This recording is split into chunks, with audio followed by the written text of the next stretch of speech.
السلام علیکم ناظرین، ایک اہم خبر سے آگاہ کرتے ہیں کہ امریکہ کے بعد بھارتی سرماؤں کا رات کے اندھیرے میں افغانستان۔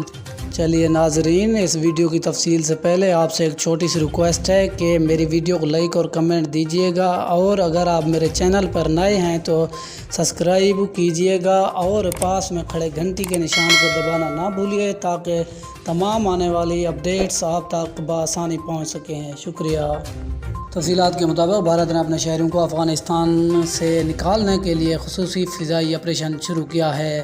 بھارت کمپنی تعمیر نو کے منصوبوں سے حاصل کردہ رقم پہلے ہی منتقل کر چکی ہے۔ رپورٹ میں انکشاف۔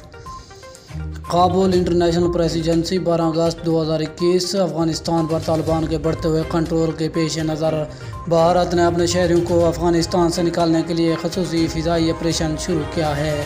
امریکہ کے بعد بھارتی بھی راتوں کے اندھیروں میں بھاگ رہے ہیں۔ گزشتہ شب مزار شریف سے بھارتی شہریوں کو نکالنے کے لیے خصوصی طیارے کا انتظام کیا گیا ہے۔ ایک غیر ملکی نشریاتی ادارے کی رپورٹ میں بتایا گیا ہے کہ بھارتی شہریوں کو مختلف بڑے شہروں میں فضائی اڈوں کے قریب جمع کیا جاتا ہے اور راتوں کو خصوصی پروازوں کے ذریعے دہلی پہنچایا جا رہا ہے۔ واضح ہے کہ افغانستان میں 1500 کے قریب بھارتی شہری ابھی تک موجود ہیں جنہیں نکالنے کے لیے خصوصی آپریشن لانچ کیا گیا ہے۔ رپورٹ میں یہ بھی بتایا گیا ہے کہ بھارت افغانستان بھر میں موجود اپنے درجنوں تماثل خانوں کو اس مقصد کے لیے استعمال کر رہا ہے۔ بھارتی شہریوں کو پہلے ان تماثل خانوں میں جمع کیا جاتا ہے، وہاں سے انہیں ہوائی اڈوں تک پہنچایا جاتا ہے۔